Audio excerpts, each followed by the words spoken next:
shadows whisper when the lights go dim. Cold breath crawling on my skin. Voices echo from the other side. Is it real or just my mind? Things paranormal talks in the dark. Secrets buried leave a burning mark. We interview the dead, we debate the unknown. Chasing shadows where the seeds are sown. Fingers tapping on a Ouija board. Broken silence like a shattered chord. Eerie hums in the dead of night. Is it truth or just a trick of sight? Well, that went perfectly. Nice intro. Thank you. I did my best. As always, welcome to a new Things Paranormal Talks. Today we have Chris Fleming. Thank you so much for joining us. Well, thanks for having me, Mary and Shane. I appreciate it. Always. You're always welcome. As always, we start by introducing yourself to the crowd that will be watching, I hope. Who are you and what do we know you from? I don't know. I don't know either. I'm lost. Just so you know, I have a sense of humor, so I love it. That's always good. So do we. I'm not one that really likes to talk about myself unless it's related to something really important, like a message that's intertwined in that. But I'm an individual that has had a really interesting life. I mean, growing up in a haunted house, but it's not just haunted house. Having out of body experiences, having contact with certain spirits and stuff. My cat is like desperately trying to get in here right now, because he usually lays by my side. But going through a whole life of having these type of experiences, even though at times you are intertwined with it in grade school when your friends come over and they don't believe you and they have experiences in your house and they realize the significance that, oh my God, your house is haunted, was a really good relief to know that other people are experiencing it. Then getting older, you get caught up in stuff, and it's weird how the universe keeps pushing you back into this. I was an artist, graphic designer. I was in the mortgage business. And while I was in the mortgage business, people were just coming up to me, telling me their paranormal stories, even though I didn't talk about it. So I started ghost hunting around Chicagoland in the 90s, just because of the interest. I started getting more of an interest and realizing there's more people, not just myself, that have had experiences in a house. So because of that, I decided to publish a magazine. And from publishing a magazine, I spoke to people all over the world, had a renewed interest in the paranormal, supernatural, because I realized there's so many other things going on. And because of that, as fate would have it, and I remember telling my girlfriend at the time when I stopped doing the magazine, I said, I just can't do both, be in the mortgage business and do the magazine. It's just too much work. But I said, it's okay, because in the future, I'm going to be doing my magazine in a different form of media. I said, I see myself, on TV or whatever, documentaries, whatever, talking about the paranormal. And then sure enough, 3 years later, I was approached by 24 Productions, who was doing a show for Living TV. They reached out to me, said, hey, we got this show we want to do called Dead Famous. Are you interested? And I told them no. I said, no, I'm not. Right. And, and then they kept hounding me for a couple of months. And they said, please, can we just send this to you? You take a look at it. And my mom gave me advice. She says, you know what, just go to the UK. You get a free trip. Enjoy yourself. Because I used to go to the UK all the time in the 80s. My mom was a flight attendant. So I used to go to Carnaby Street. And, I loved Carnaby Street back then with the hard rock paraphernalia they used to have, the T-shirts, baseball caps, everything. I used to bring that stuff home to my friends. So I'm like, all right, yeah, I'll go back to the UK, right? So I went to the UK, met Gail Porter, didn't really think anything of it. Was there for a day and a half. We shot this pilot. And I made contact with Mark Bolan. I was at this tree and I'm like, okay, I'll try to make contact. I can't guarantee anything. And all of a sudden I started feeling this and seeing stuff. I'm like, oh my God, this is great. Just like I used to always do in grade school and high school. So I'm like, oh, that's pretty cool. Went home. 6 weeks later, they called and they told me it got green lit. And I said, congratulations. They said, no, dummy, you're on the show. I'm like, well, I don't want to do the show. I go, I'm busy doing the mortgages. I go, well, you have to, because we just got it green lit. And I'm like, oh, I was terrified.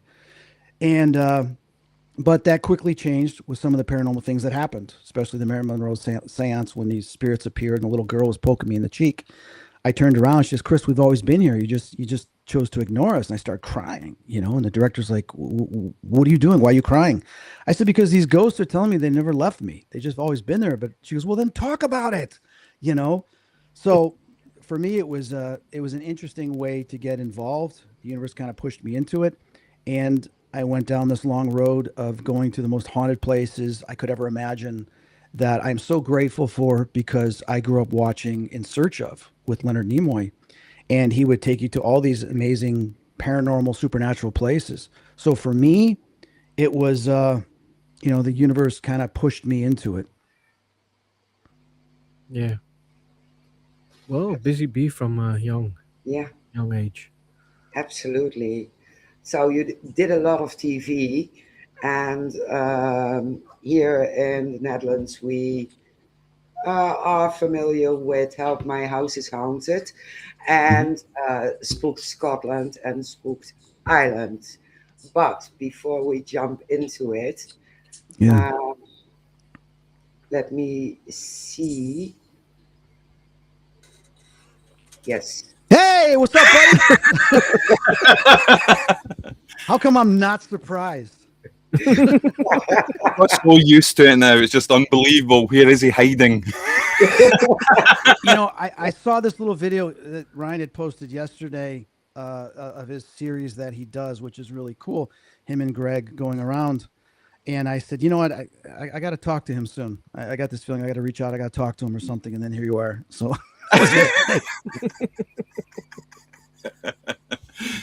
All good. So how are you doing? How are you? I'm- Are you good? yeah, well, I'm doing okay. I'm still dealing with the ups and downs from the chemo damage, but I'm here. I got to let everybody know, Ryan, the first year, the series was trying to figure itself out, and we were trying to figure ourselves out. And because there's things we want to do, we could do, couldn't do. And it's just like, it going all these different directions. And then second season, the same thing happened again. But then Ryan and I are like, well, let's just do what we do best. Mm-hmm. Ryan's like, let's just do what we do best. Forget everybody else, Um, and Ryan was great with, the equipment, everything, the EVPs, and getting there. And, like I told him, and, it was a pleasure working with him, because we're both so passionate about this. I mean, this is our life.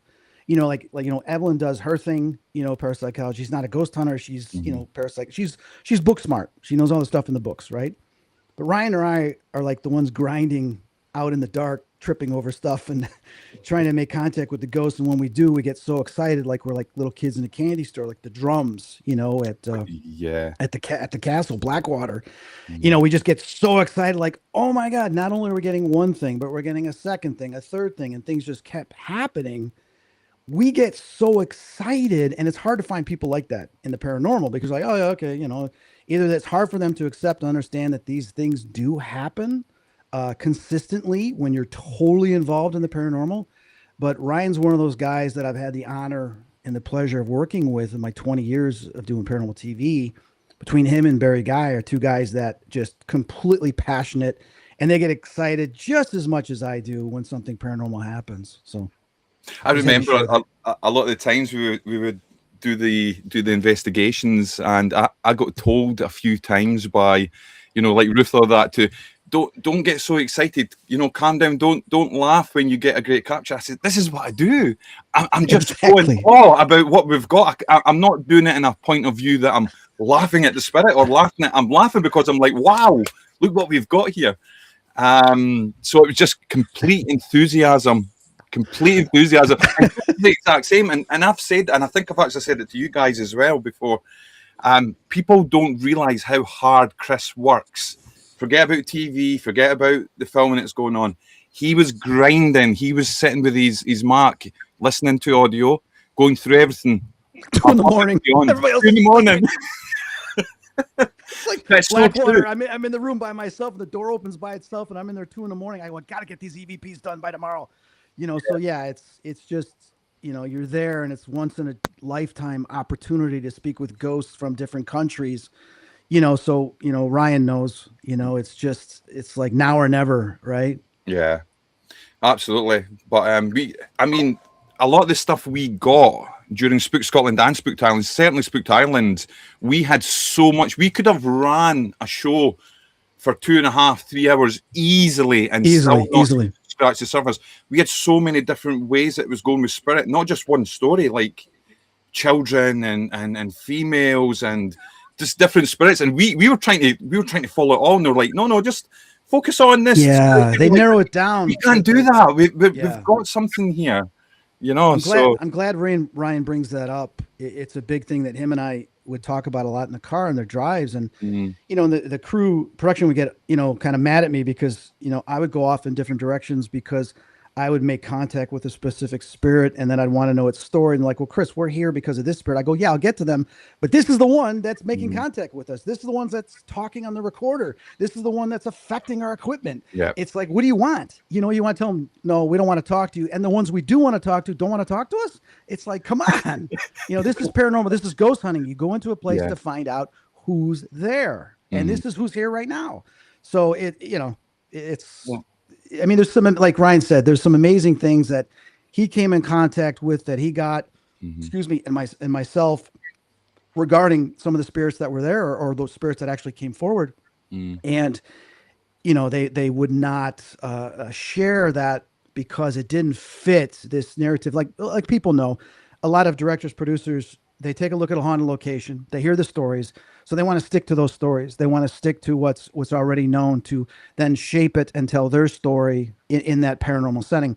But for us as investigators, it's like we don't want to. We know some stuff here and there, but we don't want to know because we don't want to be pigeonholed that this is who it is and that's it. Well, it's not. You know, it's like, listen, this person's telling us it's not them. This is who they are. So we as investigators have to keep that real in stating that. But unfortunately, you know, directors, producers want to try to say, well, it's this or it's that. It's this. It's a witch or it's an evil entity or it's a demon or it's something. And we're like, well, there are demons, there are witches, there are stuff like that we've come in contact with. But right now, no. So it's like, you know. It's a wee girl called Mary that comes from down the road. So give us do you remember at Comlagan Castle, Ryan? We're in Scotland. And we go into this room and all of a sudden I come in contact with this black knight. And I see this black knight that would go into the town. We're all black, and he had this black horse.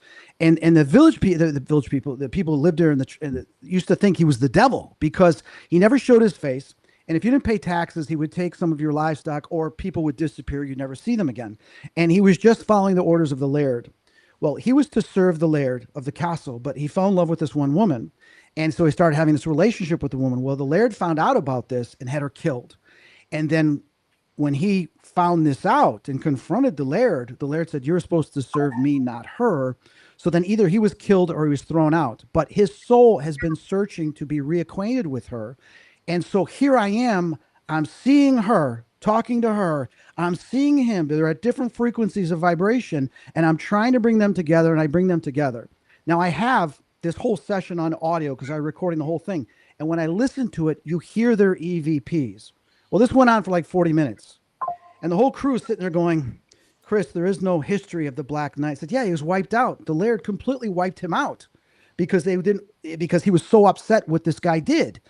And I have both souls saying, thank you, Chris. We appreciate this. And they were able to move on together, right? Well, this never made it in the show at all. I thought it was extraordinary. It could be a movie amongst itself.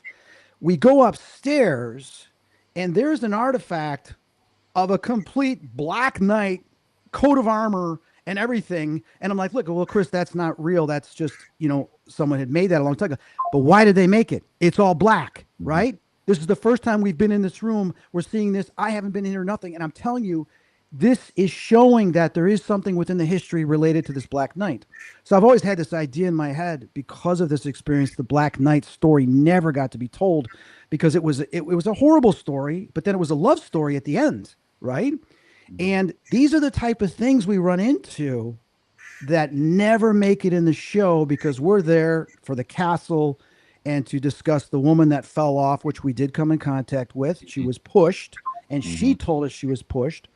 So we uncover some really interesting unanswered questions, which is what our goal is. I mean, my goal, and Ryan said, okay, we're not just going to go in and get EVPs. We're not just going to come in. We're going to try to get answers. We find out, okay, what is it that history needs to know about this person? What are the unanswered questions? And we would go pursue those questions and get the answers. And that's what I loved that we did together on Haunted Scotland and Haunted Ireland. Yeah. It's so true. Yeah. No, I'm 100%. I'm just at awe at the amount of things that happens and that just didn't make it and people didn't get to see. It's just absolutely mind-blowing. And I would even argue to the point that some of the EVPs and things that happened didn't make the show was so much stronger than what did. That people would be like, "Oh, that's just unbelievable! What you've got there." Because I mean, the way that we were doing it, we would do our sweeps, we would do our equipment sweeps and do our psychic sweeps, and then do our sessions. Then we were taking back that audio, we were running it through Adobe Audition, getting it all done, getting everything together, and then presenting this to our teammates, whether that be Gail and Evelyn or be Vogue and Evelyn. And we had some strong stuff there that didn't even make that part when we were doing our war room. And even to discuss as well, Ryan and I both know, we also had a lot of audio that we never even got to go through. I mean, it's funny because you bring this. I just thought of this morning of some of the audio from when we were at the Wicklow jail. Yeah. I have still not gone through my EVPs from Wicklow jail. I haven't even listened to the audio at all. And I know there was really good EVPs because when I played them back in the recorder, they were there. But it got to a point where, because we condensed everything in like a day or two to get everything done. And we're not given a lot of time to listen to EVPs. So we would listen to it either before we go to bed or we're so tired because we're working 12-hour days, or we would do it in between investigations and takes of where we need to be. And that's tough because you want to also clear your mind because if you listen to audio, and then you're doing what you're doing, your brain gets kind of fragmented. And it's like you might hear something on the audio or you don't hear it, and then the next day you hear something different. And that has to do with brain frequencies, and which I studied with QEEGs. So I realized it's best for us to do the audio initial take, mark it, come back and listen to it again, and then if we can, take a day or two off and come back to it. So Ryan and I would be sometimes listening to audio even though we're no longer at that location, and never have we, when we found really good EVPs after the fact, have they been used in the show? No. They've only used stuff that was filmed while we were there. So just imagine when you finally get through the audio, you find all these great little diamonds and jewels of EVPs, of spirit communication, and none of that even gets considered by the production company. So it's tough. It's really tough. You know, I was fortunate when I did Dead Famous as I started out because we would film over 7 days. So even though we would go to 3 locations, okay, we would be filming over 7 days. So the next day, and usually when we're at a location, we're only there for a couple hours. You know, like Whaley House, I was there maybe 4 hours, 5 hours. But I did the analysis afterwards, and they would put the EVPs back in the show. But I would discover a lot of these, EVPs either during that 7 days or when I was home, and they say, wow, that's really great. We're going to throw that in there. Where was it about? I said, well, here's the audio. And here's where I was saying this, and then it responded, so they would put that in. So they were good about it, but in today's production, in some fairness, is because budgets are so tight, and they only have a couple weeks to really review all the footage, edit it, and package it. They don't have the time like they used to, where they used to have a month or two, right? Or a couple months. Now they have to quickly turn it around. They don't have the time to take our stuff, review it as well, and then decide where it's going to go and put it in. So they have to cookie cutter and just get the package done and submit it, which is a shame because you don't get to see everything possible of what happened within that show. So in some respect to them, I understand they've got this time limit and they don't want to be spending all this time because money is time. They have to pay those editors and everything.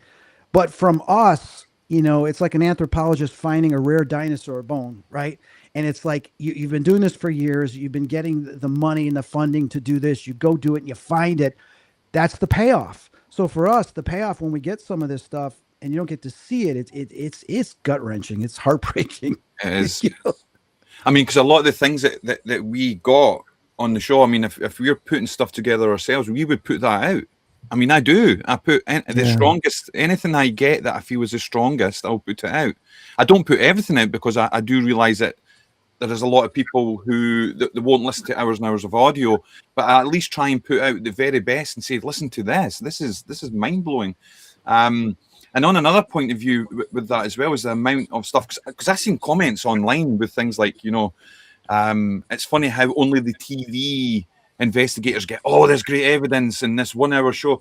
And I pointed out the fact that, we were on location 2-3 days. We've got like hundreds of hours worth of cameras, different cameras and DVR systems and sessions. And that's condensed down to about what, 50 minutes or whatever without the adverts. I'm like, it's the highlights of what happened. It's like watching the football, rather than watching the game. You're getting, it could be a boring game, could be really boring. But when you condense that down to just the highlights of that game, you probably say, wow, what a game. That was quite good. And we get that to a similar degree, but we had great evidence that just didn't make it into those highlights as well. But let's give credit where credit's due. And some people may not agree with this. Some people may not like this, but I've been doing this a long enough time. Ryan's been doing this a long enough time as well.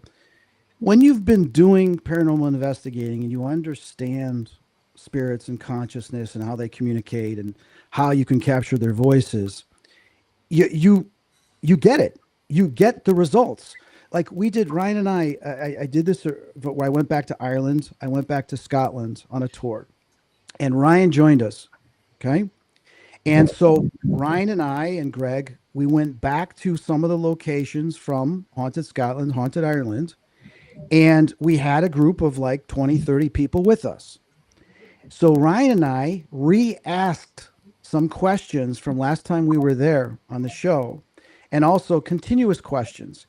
And we got responses in front of the entire group. They witnessed it. They witnessed it on the EVP recorder, on his digital recorder, my recorder, witnessed it on the spirit box, witnessed it on the ghost box, the Frank's box, and the ITC. All the different devices of ITC we used, we were getting responses. Every location we went to. So everybody got to witness it and see it in real time, not through TV, their own experience, their own ears and eyes. And that is because we are not just someone that's been on TV, but we're always out in the field. Mm-hmm. We've been doing this a long time in the field, going to these locations with no cameras around. So we know how to communicate with spirits. When we did Help My House is Haunted, I proved to the crew, I said, I can get EVPs anywhere. They said, oh yeah? So we pull up to this one house. I'm in the car and I start doing EVP and I'm getting EVPs in the car, in the parking lot. I told him, I said, when you have a connection with spirit and you've been doing this so long, they have a respect for you. They know you. So they come. And that's just the thing is, like, I try to tell the director, don't worry about it. We'll get the evidence. They come to us. Or we seek them out. We find them and then they talk to us, Yeah. Is that a bird? What is that bird in the background? You know what it is? I'm in the outside garden and there's 3 crows, right? I feed them. Three crows. That's so awesome. And they come to the garden a lot, and that's them shouting on me. That is so good. Why don't you film this and talk about this? So the Ryan, 3 of them that is in the garden. extraordinary. Yeah, 3 of them. They're crazy. They have to do with spirituality too, and plus you have 3, which is a message. 3. I think it looks like an adult and two young crows, and they're outside the door. The door's open. They're outside the door looking. I'm finding this fascinating, aren't you guys? I'm like, what? Yeah.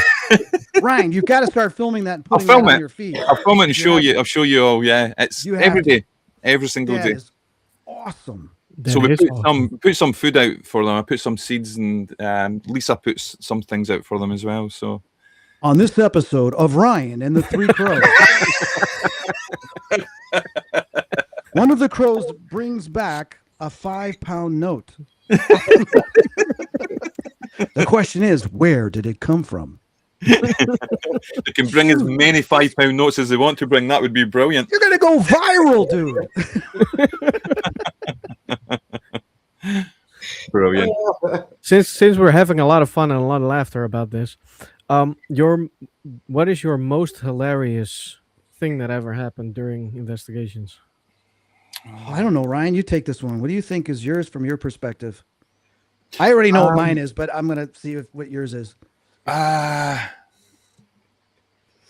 mean, I'm on a funny point of view. Like I said earlier, I'm always you'll get a laugh out of me when something happens, and it's not I'm not laughing at what's happening. I'm laughing at the situation. And I'm going to talk about at least one or two with me and Chris on Spooked Island. He knows where I'm going to go with this. There's two that if you wanted a human Scooby-Doo to what it would look like, this is the scene that you would capture. And one of them was Blackwater, and and it was so scary as well. So I totally get it. But we're in the kitchen, right, and we're standing in the kitchen and we're doing our thing, and Chris is communicating and tuning into a guy who's there, and then all of a sudden the metal part on the kitchen comes flying off. And I've never seen anybody jump from standstill up into my arms, basically. But I get it because it was right next to Chris. It was right next to me. He could do the Olympics. He could be in the Olympics for the high jump. Jumped into Ryan's arms. I totally forgot about this. As if it's like when Shaggy's holding Scooby. Yeah. Because the spirit was saying, I can do this. Like, I go, I'm not afraid of you. You can't do shit, basically, is what I'm saying. And all of a sudden, the entire panel off the washing machine comes flying off. And it hits the floor as if the whole building came down, like, bam, right? Because it's metal. And I'm like, whoa! Because that was right next to me. I thought it was going to hit me, right? Yeah. And the whole crew looks at me like, they've never seen me jump like that. Yeah. Scream. It was so crazy. Like, all right, you got me. There was that one, the other one, but this one's actually a lot more scary because I heard, and again, this was my first reaction is always, to giggle, and then I'm like, why did you do that? I don't want to do that because I don't want to make it sound like I'm downplaying it for people watching. It's not. It's just me. I think it's maybe a reaction I have when I'm like, oh wow, I go, and I giggle because we're getting something happening, and it was Leap Castle, and it wasn't even funny in the slightest. We were up in I think it's the Bloody Chapel, the hissing at your leg, and oh my god, yeah. Actually, the first thing we thought was, is there a snake here? That's how. That's what I thought. That's why I jumped away. I thought I was going to get bit. And my first reaction was always to giggle at the same time because I heard it. I heard it clear as anything, and then it sunk in to what I heard, and I thought, oh wow, that is unbelievable. But yeah, Chris jumped, and I'm not surprised because this was loud, and there was nothing there. There was not a thing there on the floor. But it's in the same location where Dustin Perry was shoved over a decade ago on Ghost Hunters International. And I had watched that show back in the day when it first aired, and I was friends with him. And I spoke to him saying, hopefully one day I get to go there to investigate that place. So for me, going to Leap Castle was like, all right, I got to go to that exact spot. I got to find out who and what was it, and to see not only was it legitimate what happened to him, but would it interact with me in any way? And what we caught was what we caught. It's like, wow. That was good. I mean, I was on TikTok and I spoke to Kieran. Do you remember Kieran from, I think it was the Battlefield? We done it together on the Battlefield. So he asked them for the drums, and the drums played. The drums played in that. So I see him quite often online, and I say hi to him, and he commented on, I think I commented on his Leap Castle, and I said to him, we got a hissing. And he said, wow, we've had that several times inside there. So these kind of things are what makes it amazing for me, because you've got it happening independently with investigators who are out there week in, week out doing what we do. And they've got the same as what we got in that one time we were in, which is just amazing. But yeah, several times. So what is it? I don't know if it's this elemental type thing that's been seen in there that's making the noise. Yeah, it was an elemental. I saw the thing race up the wall.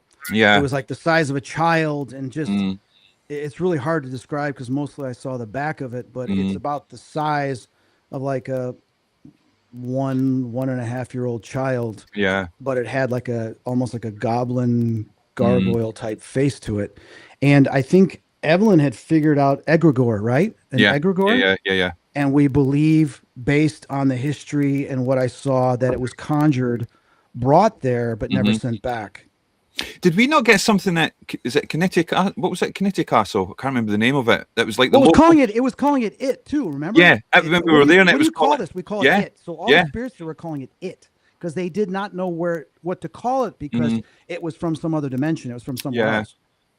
And as crazy as that sounds, it's just that when you're there and you get this evidence and everything starts to connect. That's the story. So it's a shame that the story wasn't developed further on the show. to discuss. Yeah, because we were getting it through ITC because we were using all different. I mean, we weren't just using audio recorders, whether it be the Sony ST25, the DR60, the Frank Spot. They're all saying it. They were all calling it. Right across every device, we were getting it, and words like conjure and conjuring and conjure. Yep. These were coming through as well. But I don't think you've seen that whole lot in the show because they don't have enough time.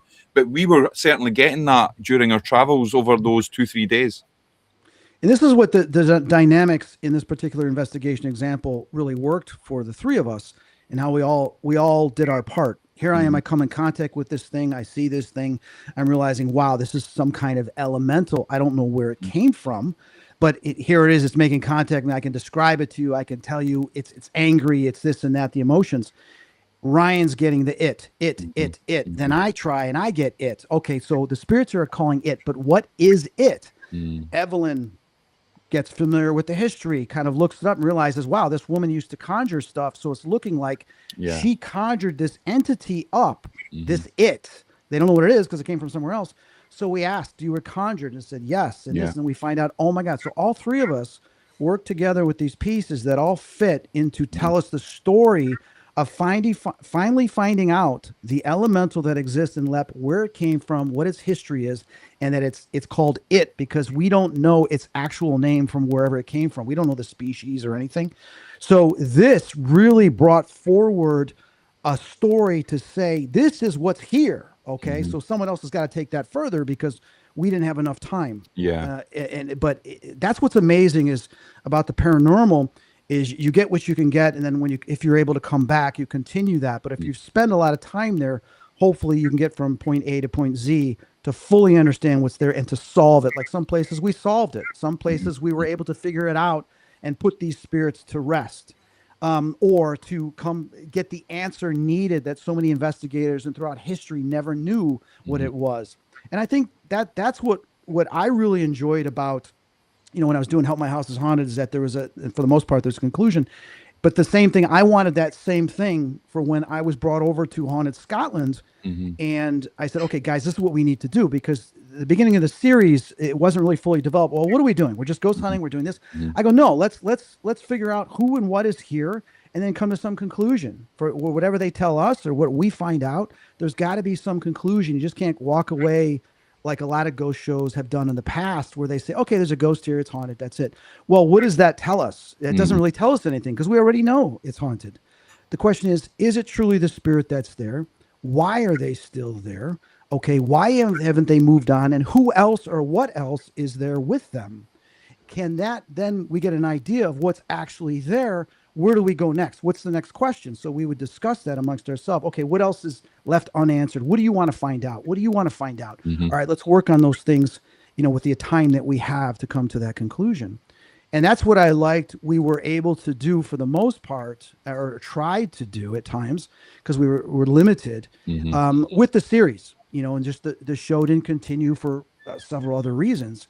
And it's like, man, because we wanted to go to Wales, we were going to go to other places, but with everything that's going on in the world and everything else, and me getting cancer and all this other stuff, and trying to find, matching us up with the right other presenter to go to these places is very difficult. Yeah. So the network's like, okay, we're not going to renew this for right now. And then of course they didn't renew Help My House is Haunted either, because they're going through all these structural changes with Paramount and everything else. And I know this because I'm keeping in touch with them. And I just got a message today from a producer I'm working with in the UK. They were supposed to have a meeting this week. It got pushed to September, and it got pushed to September because he's still got this Paramount buyout. So I'm trying to see where the network is going, if there's anything they want to do in the future, because I've got other ideas. And for me, and I know Ryan too, we would love to see something like Haunted Scotland and Haunted Ireland continue in other countries. I mean, that for us, when you're used to investigating in your own country and nearby, to go to other places, I learned doing Dead Famous is a gift. And it's the greatest thing you could ask for as a paranormal investigator, to have that opportunity to go to these other places.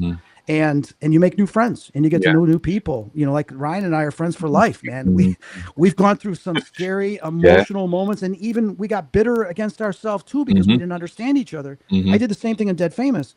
And you learn a lot and you respect one another because you realize their passion and why they tick the way they do.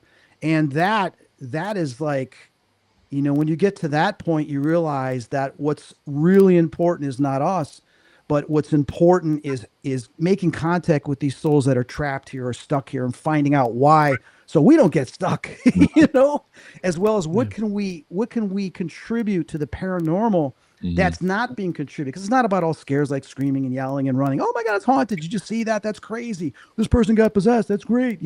Okay, why? What is it that's possessing it? How do we prevent that? How do we fight that? How do we, that's what we need to learn, right? And that's what we're all about. Yeah. I mean, even I remember all the way back to Spook Scotland and settling Spooked Island, and in some shows you do see it. You'll see Chris doing prayers at the end to help. Now, you all know, paranormal investigators watching that, how many times do we get an EVP that says help or help me or help us? So what do you do? The light angels were going into the light. Mom, dad are coming forward. Yeah, we had all that connection. Yeah, so we certainly the number one that sticks to my mind is Bannockburn House. So it was, none of this was filmed. Me and Chris went out the back, and Chris done his prayers for the soldiers. We run an ITC at the same time, and we could hear all those words: pray, prayer, help, light, angel. All this was coming through, and we done that regularly on different places. Some of it was actually in the shows themselves, because Chris would say, look, I really want to help them cross over. There's people, spirits trapped here. They're asking for help. We can't leave it like this. We have to do something. And some of that made it into some of the shows that went out, but sometimes it was done quietly and nobody even knows those prayers that took place off the screen. Yeah, it's like you're given a purpose. You're in this, like when I've done my readings and stuff with guides and angels, they said it's very simple for you humans. When you come into this reality, you're here for three main things. And if you're suffering depression, oppression, if you start doing these three things, you'll realize your significance. And that's to create, contribute, and express. So you create something, you bring it into the world, right? You contribute for others, and whatever you're doing has to contribute in some fashion. But you also express yourself. You express your emotions. You express what matters to you, what matters to others. And when you do all three of those things, you're fully fulfilling your reason for being here. So when we do a show, in any show, because I remember when Ryan and I first got on a Zoom call with Evelyn, I said, okay, what's your intent, guys? What do you want to contribute to the show? If you don't know what it is right now, then think about it.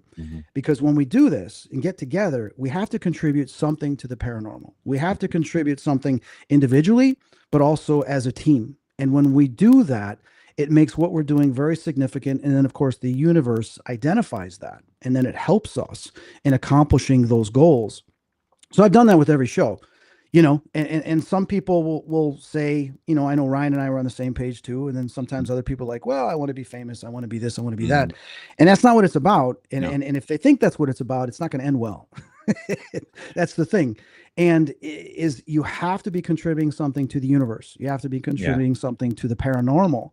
To the field, where can we take this? What can we leave behind that other paranormal investigators can pick up the torch and take it with, or that will be remembered that this works and this helps talking to spirits. So that's the big thing. When you get to a point, you've been doing it so long, it's like, okay, what's next, right? Well, this is what's next, is the contribution factor. So, but I wanted to share this one thing, because we're talking about what's funny, and Ryan will remember this. During the first season, we had this audio guy, Steve, and Steve was hilarious. Steve was great. Such a great personality. And wherever we got an EVP or he'd hear something, he said, I got something. You want to hear it? He goes, yeah, let's hear it. Well, we played this game, and because I would always mess around with the crew. I felt the crew are they're just as important as us. And so you never look down on them and anything when you're behind the camera, you're on TV. He says, no, they are the reason you're here. So everybody's a team, right? So I say, guys, let's have some fun. Let's make this more fun, because when you're working long hours, you get tired, you get weak. And I know through psychology that humor, is a great way to get your second wind, because then it's like, all right, you got this emotion. This is fun now. This is exciting. So we would play a game that whatever location we went to, they would have to give me a word. And I would have to work that word in somehow, some way during my investigation, right? So the first couple investigations, so easy. They give me easy words, right? So we go to Comlagan Castle, And Steve says, you know what? Steve is our sound guy, and Steve was our director of photography. He says, both Steve and Steve, we got a word you will never be able to work in. I said, yeah, give it to me. So they gave me the word, and I don't know if I can say this on the radio, but it is the female counterpart for the woman. It starts with the V, vagina. I'm just going to say that. Say everything here. Okay, vagina. And so Gail's like, oh my God, you know, and it's like, I said, all right, just wait. They're like, there's no way you're going to be able to work this in the investigation. I said, the universe will determine that. So we're investigating different parts of the castle and everything. We go in this one room, we're by a well, and then we go over to where there's like this dungeon or something. It goes down into this like crypt. So they're like, who's going to go down there? So Gail, we want you to go down there. And they look at me, I'm not going down there. And so Ryan goes down there. So I'm holding a flashlight and everything, and I'm holding a little camera, and they got a little camera, and the crew's behind me. So they go down these steps to where there's all this dirt, and there's a skeleton there, right? And there's all these bugs, and they're worried about the bugs. So I'm like, it pops into my head. So I'm like, Gail, is it a real skeleton? She goes, I don't know. I think it's a fake skeleton. I go, well, is it male or female? She looks at me and goes, how the hell am I supposed to tell if it's male or female? I go, well, does it have a vagina? True story. The crew loses it. I mean, we're laughing for like, I don't know how long. And they're like, no. They're like, Steve's like, no way you just did that. And I set it up. I set it up, right? It was there. So then Gail starts getting mad. She goes, why are you guys laughing and everything? Because I'm getting attacked by all these bugs. Gosh darn it. Can we get, all right. We'll get back to it. But it's those moments that I cherish because it allows us to have some fun and bond.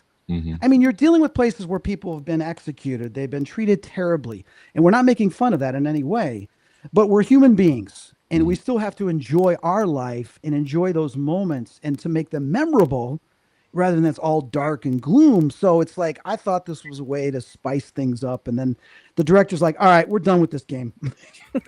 We're done with this game. I'm like, come on. And we couldn't, the crew would not do it the second season. We had a new crew, but it was like, oh, this is boring. Come on, man. I thought it was fun. I thought it was fun. You remember what I done to Simon at Blackwater when I gave him a fright?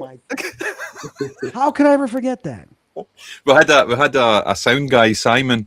The video, there's a video out somewhere of it, but we says we're going to give him a fright because he was a little on edge, wasn't he? He hadn't done paranormal before. He wasn't sure. Religious guy from Belfast, and I thought, yeah, let's give him a fright. And we got to Blackwater. And I heard him in his room. He was having a shave and he's singing, da, da, da, da, da, and he's getting ready to go out for a beer. And I sneak all the way up to his door and I stood there for ages at the door, just waiting. I says, when he opens that door, I'm going to give him a fright. And I just thought it was the most amazing thing ever when he opened the door, just to see somebody when you catch them like that. And I went, ah. Now, the sound of me shouting went through the whole castle at the same time. And he just, I thought his soul left his body temporarily. He done one of these things, not a noise, no noise, just. And it was just so funny. And I remember I heard Evelyn downstairs shouting up, "Don't kill Simon, he's the only sound guy we've got."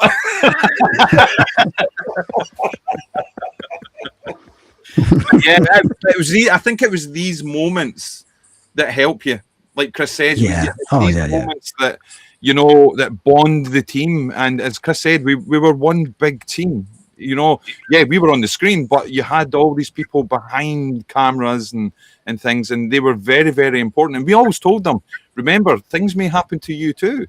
It's not just about, and at any time, don't rely on cameras being on or off, which happened at Blackwater. Things went missing. People, they lost the keys to the hire car. They couldn't find them. They lost a drone. They lost shaving equipment and things as well.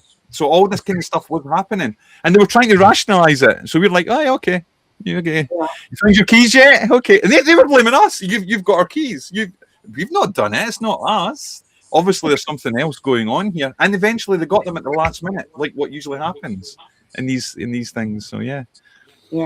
There was times where I get a little bit like a chemical imbalance, and let me describe that is because I had a TBI back in 2009. So it would happen based on foods and whatever was in my bloodstream. Like if I didn't have enough food or I get food, whatever, I would go just from a very extreme calm to where then all of a sudden I would get this euphoric feeling where I start laughing and I would start giggling or laughing. So there'd be times when I was with Ryan or I was with Gail and something would seem funny to me. That was just normal. And I start laughing and then they'd start laughing and then I start laughing and then I start being goofy because I'm getting in this happy, funny, and I start messing around and the crew would get upset because, we only have so much time to film. And here I am laughing and just making jokes of every single thing. And any little thing I would say or Ryan would say, whatever, I would just start laughing and everybody else would start laughing. The crew would start laughing.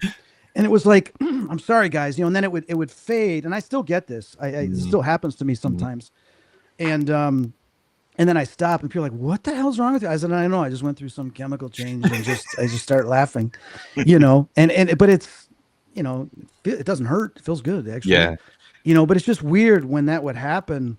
But, and it could be with someone I'm interviewing and I'm trying to laugh or Gail, and Gail would start laughing too. And then she would say something, make me laugh. And then I'd laugh. And they're like, all right, guys, serious. Can we get serious, please?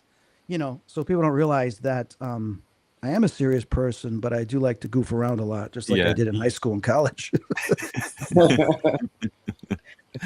Keeps it light. Yes, and that's the thing is it makes it fun, Yeah. Sure and that's important, and that's the way people bond because humor is like the greatest thing for anything. Yeah. People that can sing music and humor is what can connect all of us. So I try to allow whenever I've done shows, allow that to be a part of it instead of just all seriousness. Even though the crew's like, we want to get home, we want to wrap this up, we don't want to be here, and I understand that. I'm sorry, not disrespectful, but can we at least have some kind of fun? Yeah. So that's something I think is worth sharing. Yeah. Definitely. So Mary Shane, you want to ask us any questions? We've been talking for a half hour. Yes. But I love listening. Don't ever get us together because we just can't stop talking. Remind me We have next so time. much to share. Remind me next time. Ryan, we But should start our own during talk show. filming in the UK, in Scotland and Ireland, were you ever attacked? Are you asking me or Ryan? No, I'm asking you. We talk about ghosts or real people. Have I ever been attacked? Yeah, by ghosts. Okay, what do you mean by attacked? Because we know what happened at the jail. I don't think I was. I don't remember ever being physically like attacked or scratched, but I had at what's the castle where your previous teammates saw the elemental in the hallway? Castle Mingus. It's Castle Mingus.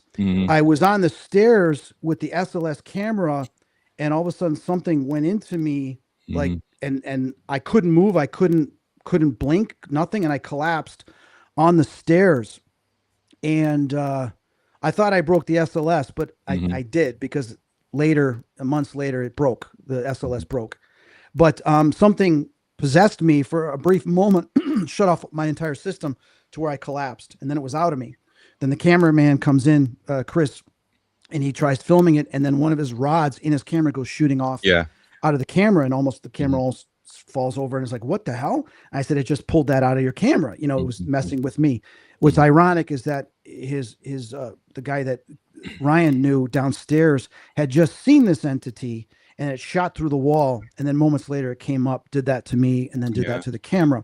So that was a form of attack to where I didn't give it permission to enter into my body and to do that, but it did that. So I would call that an attack. I don't think I was ever physically assaulted, like punched or knocked over in any way. I'm pretty good at protecting myself for stuff like that. But in that moment, I wasn't paying attention, and then that happened. So that's the only thing I can really think of. But then the other thing too is it can be taken out of context, which it has because it's gone viral all over the freaking internet. Is what happened to me at the jail. That something entered into me, and because it's taken out of. But it's funny. Yeah, it's funny. I get it. But we were at the jail with Gail. Gail and I was going in. We're interviewing a woman. I'm standing there, and all of a sudden I feel something, and I would equate it to a proctology exam when the doctor takes the glove out, whatever, right? And I'm like, wait a minute, just what happened? Do I think that I know that? And I'm sitting there arguing with myself, knowing full well what I just experienced. And I walked out, and they're like, what's wrong? I said, something just happened to me. I'm still trying to rationalize that this just happened. And so I explained it to him. The crew's like, well, do you want to put this on TV or not? I go, well, listen, I'm an investigator. It's not about me. I have to share what happened. Whether people think it's funny, they don't believe it, I don't care. This is what just happened. So we go back. They're interviewing me about what happened. We come back in, and then the woman's like, what happened? That, does the tours for the place. I told her, she's like, oh my God, in this room, they used to examine the prisoners that came in by going up into their anus to check to see if there's anything there. I'm like, oh, you got to be kidding me. So what I experienced was it something that was there doing that to me as a joke? Possibly. Or was I experiencing something from the past that was placed memory? Regardless, I know what I felt, right? So, the crews laughed about it for weeks and stuff like that and whatever. What happened. Well, Ryan and I had the opportunity to go back there when we were doing one of my tours, and he takes out his recorder, and we asked several questions related to that, and it responded. It said, I want to F you. I want to F you. And it was taking what happened to me and continuing the conversation, even though a couple of years had gone by. Yeah. So whatever's there is still there. All right. Whether people believe it or not, it really doesn't matter, because we were there to document, and that's what happened. So it's stuff like that, as an investigator, you're going to have these things happen. I mean, I have many cases where women have been attacked sexually. Men have been attacked. We were filming Dead Famous, and James, holding our cameraman during a seance, he got groped in the groin. And he's like, whoa, and he shoots out of the room. We're like, well, it was something just grabbed me in the groin, right? So these things can happen. They don't always happen, but when they do, it is what it is. And that's the way I look at it. And it has to be discussed. You go back to the Entity case, the woman that was sexually accosted all the time. You have many cases like where there's male or female. My buddy Adam Bly told me a year ago, has a gentleman that is getting raped by this demonic entity consistently.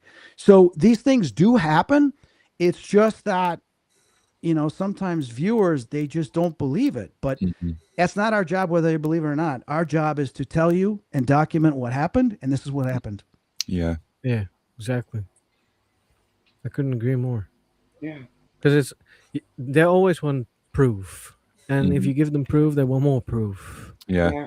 You give Which them is more fine. proof, they want more proof. And it's like, no, I'm just telling you, it is what it is, and you can believe it. Or that's the way that we structure. Certainly, when I'm putting content out with Greg and stuff, the way that we've got it is we capture what we capture, we put it together, and we put it out and we say, you make your mind up.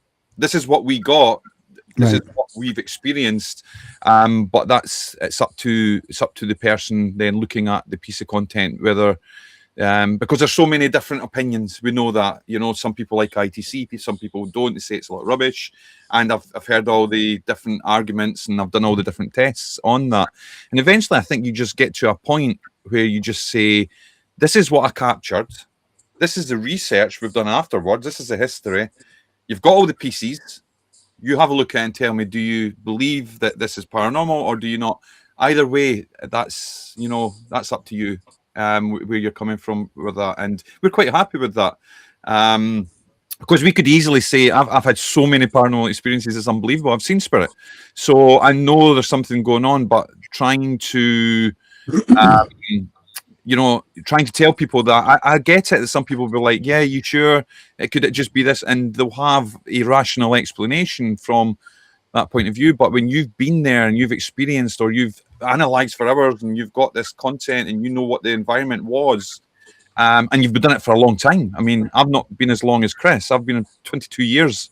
I've been doing the paranormal. That's a long time. Yeah. Eventually you get to the point where you say, I've got what I need to get. I'm just really at the point now where I'm just trying to do something for everyone else. I'm just trying to show, look, this is what we've got. And if somebody else could take that and run with it even further, fantastic. I'm all for that. So, yeah. Ryan, what do you think was the best piece of evidence you got during those 2 seasons that you enjoyed the most, that meant something to you? Oh, the best piece of evidence. I mean, I'm always an audio guy. I always, Sure. I just ITC just blows my mind if you get some really really good captures coming through. I mean, we had standing at Comlongan Castle, for example, first audio attempt. Did somebody fall here? And we get through the recorder. Yeah, the Like scream, the yell, the yell. and just to get this kind of stuff is just unbelievable. The most scariest experience I would say that I had, and I've never had it since, and I never had it before, was down the dungeon of Comlongan, where I run up the ladders and through my DR60. I didn't even care about DR60 because I thought there was a spirit standing here. Oh yeah, I remember that. I remember that. And I think at the same time we done an audio and it said run. I think it said run. Oh my God! Yeah, you're right. Oh, Yeah, it said run. And Run, yeah. I just that feeling when like something's there. I felt like there was Oh, a God, yeah. mass just there, and for that split second, it was. I think it was just a feeling over the top of me, like a feeling of dread and get out.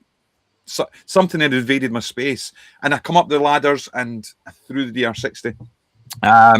Seen Greg back at the base room after that. He was back at the base room and told him what happened. He says, "I've never seen you look like this. I've never seen you be like this," because he knows me from all the investigations we do. So that was probably the most scariest thing that I remember happening, and it's never happened since. It has never happened anywhere since. So, but on actual evidence, I think there's so much that we got, and Yeah. a lot of things that probably didn't even get put out as well, that's sitting on recorders or sitting within our files that we probably should put out at some point, and let people hear it, because some of the captures are just absolutely mind-blowing, and they fit the stories of the locations that we went into, things that Chris said, things that Evelyn pulled forward. It's all there. Yeah, it's I'd love to be able to, when I get some time, to go back through the Wicklow jail audio with some of those responses. But it's like you do it so much that there's a point sometimes you got to live your own life too, though, that if you're always researching and studying and listening to the dead, when are you actually living? That's why I'm doing my music and my art, just to get back to the creative output instead of the input. Is to creative output, to then contribute in this world, since I'm not doing any paranormal right now, but it gives me the chance just to create something brand new into this world instead of keep communicating with something that was here a long time ago. Like Marion, Shane's, like, you guys have seen the show, right? You've watched Haunted Scotland, Spooked Ireland, Scotland, and they title it different. It was called Spooked Scotland, Spooked Ireland in the UK, but and I think it's a great title. It's a great. I mean, I wrote a song called "Spooked" on my album. Right? It's not about what we did in the show. It's something different, because I didn't want to get into the copyright infringement thing. But they renamed it in America Haunted, Haunted Scotland, and the reason being is because the word spooked has had a negative meaning in history, so they didn't want to use that, which is respectful. That's fine, but I love the spooked title because it's saying that there's ghost stories at these places. There's spooky things that go on in all these places, and we're going to go find out why. So I thought it was a great title for the series. But when you guys watched it, what were some of the things you liked or you didn't like about the show? Because we like to know what people didn't like, because there's things we didn't like. We just don't always talk about it. It's like,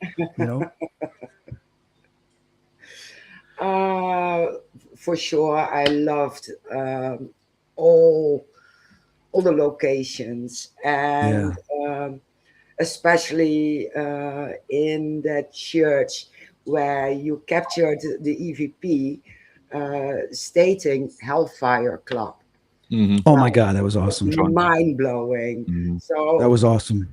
I reversed it and watched again, listened again, tuned up. It was amazing, and some evidence it was jaw-dropping.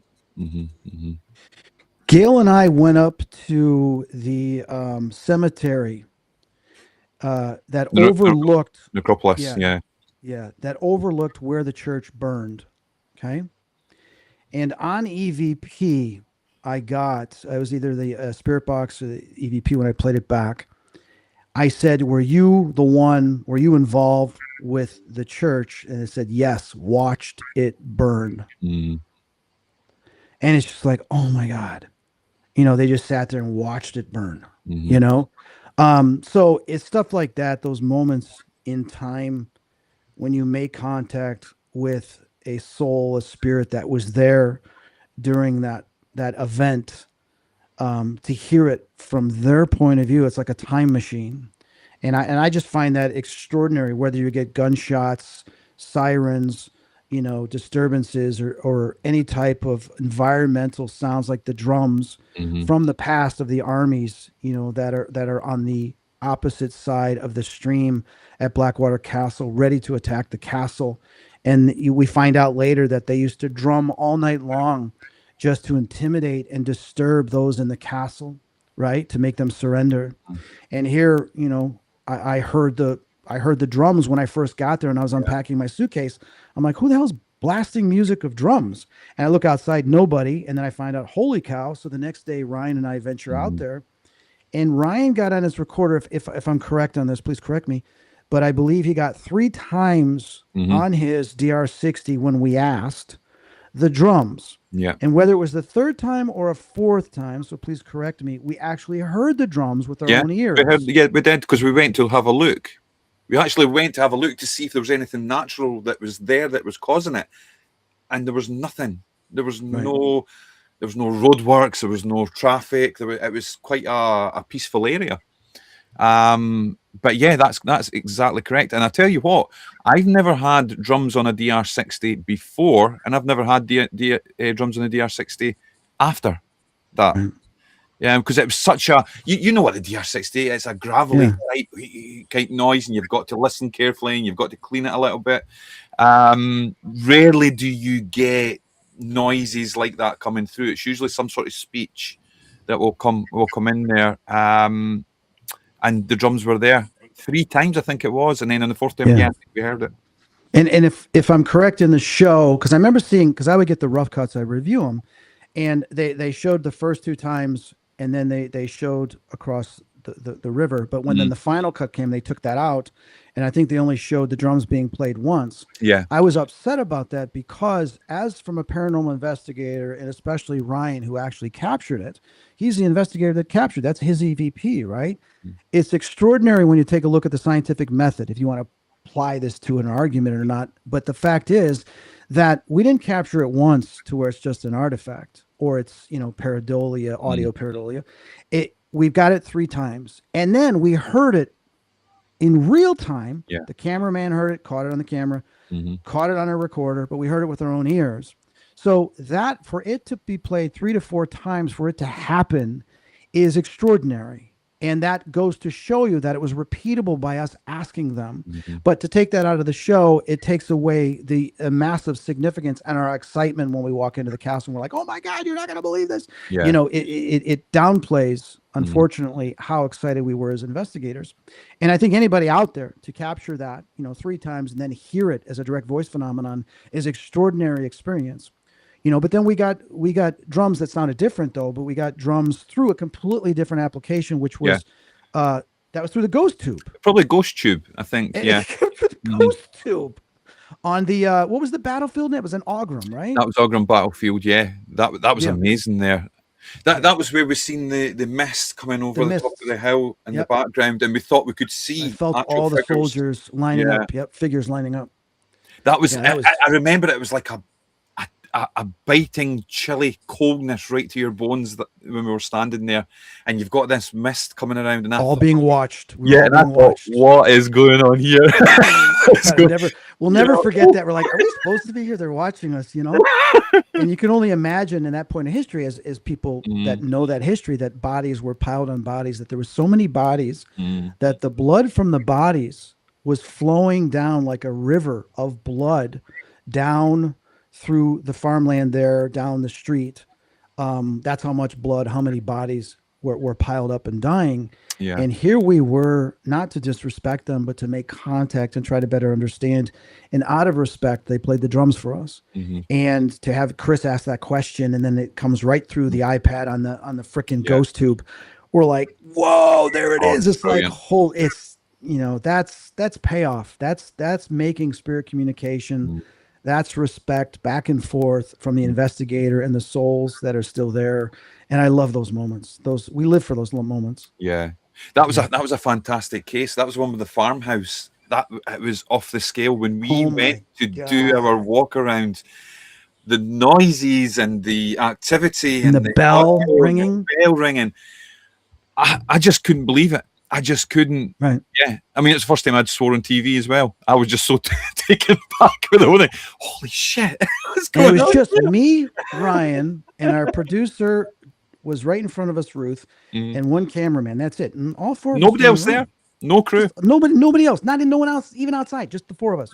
Mm. And you hear the sounds coming from outside and inside.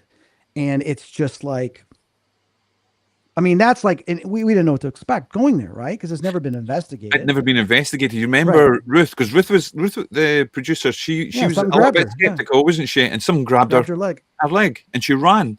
She Yeah. ran out the kitchen. She was terrified. She was terrified, and then the bell, and oh, it was unbelievable. It was just unbelievable. It's for those moments you live for, to have that experience and be in Ireland and to go through that. To even think back now, those are the moments that make it special. Because we've actually experienced that happening. We know the controls, we know who was there, we know the story behind the whole place, and we watched it unfold in real time. And it was just, I think they've done a good job getting a lot of that over, but there was even more that was obviously being cut down a little bit. Yeah. It was just absolutely insane when we were there. So much so we went back and we said, we can't wait to take you to the farmhouse. We are going to have such a great time later. And it was quieter, wasn't it, when we took Vogue and Evelyn up? But we'd got the brunt of it during the daytime. Yeah. And it's, in a nutshell, and I think Ryan would agree, is my favorite part, and I may have said this already, in having and being blessed and having the opportunity to do a paranormal TV show is precisely this, is to go to locations like this that you would never get access to walk in there for the very first time with this excitement, but also with these many years of experience that I'm ready to communicate and confront whatever's here, to learn whatever I can, to interact. That's the key. That's it. And then when you go in there and they respond and they react, and you have the owner going, oh my God, they're talking to you too. So I'm not crazy. It's those moments that when I was a child, terrified, hiding under the sheets or going into my parents' room because the ghost would come out, I'd be scared. For me, this is that I don't, it's not revenge. This is the evolution of that to where now I'm not afraid. I can confront this because I'm an adult. I understand this. I've been through this so many times. I'm here not to be afraid and figure out who the hell are you. I'm here to say, I know who you are. Let's talk. Right? I'm not that scared child. I am this. What can you teach us? What can you tell us?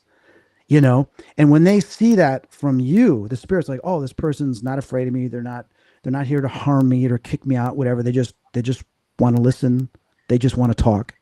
And for me to have that opportunity to be able to travel and go to these places is, I never knew growing up it would be a dream come true, but it ended up being the greatest thing I've ever been able to do in my life, is to be able to go to these places with respect, with experience, but now to put all that to use to find out what I can. Because think about it, who gets the opportunity to make contact with the dead, with the afterlife, to actually experience their world for that period of time?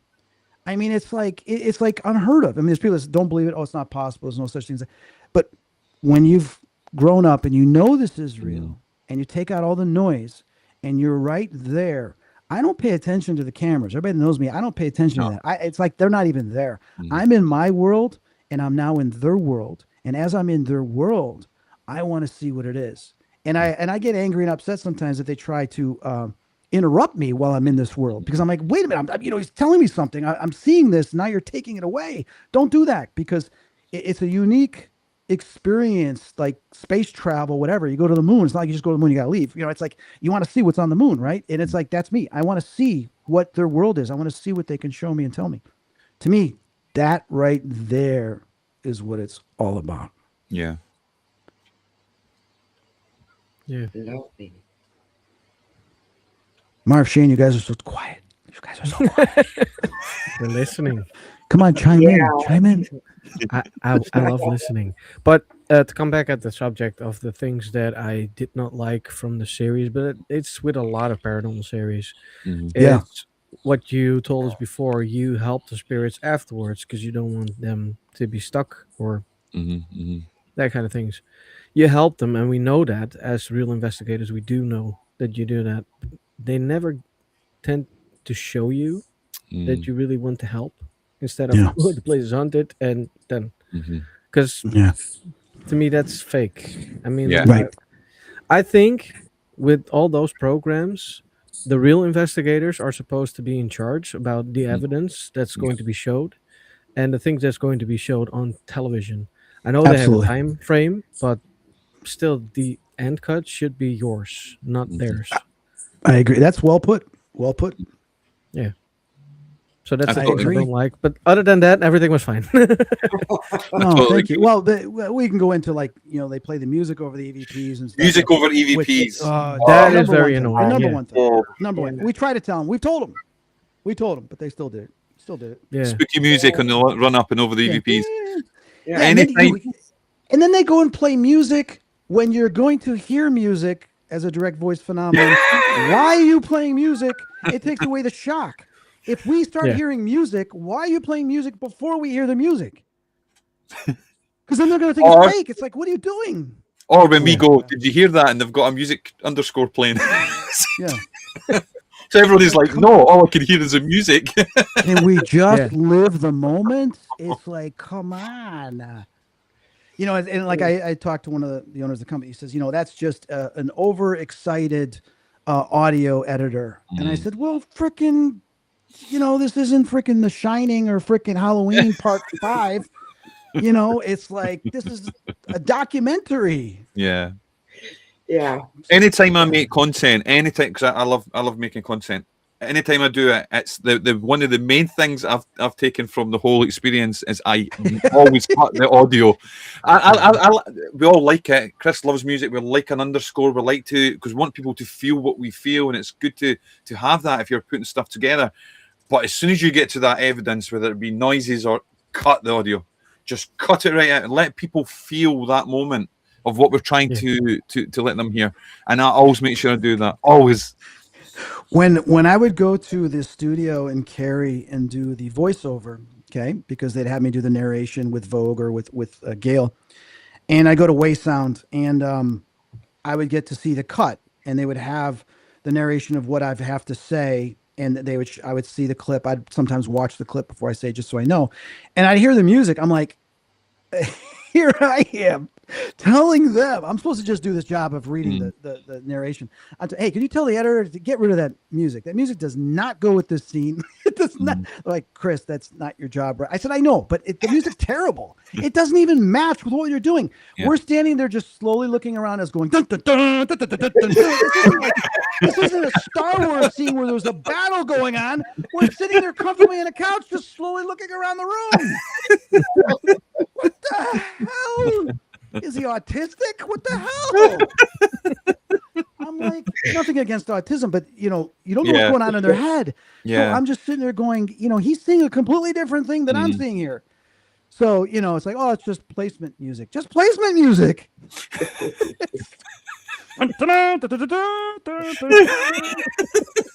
Just Jedi coming by. Fly in the corner of a room that's got his own band. And we zoom in on him, and that's where it's coming from. It's like I'm sitting there. Sometimes I'm like, who does the music scores to this? That's why I went and did my own music, because I know music, and it's just like, oh my god, crazy. Anyway, sorry. Now I can never look at Spook Ireland or Scotland ever again.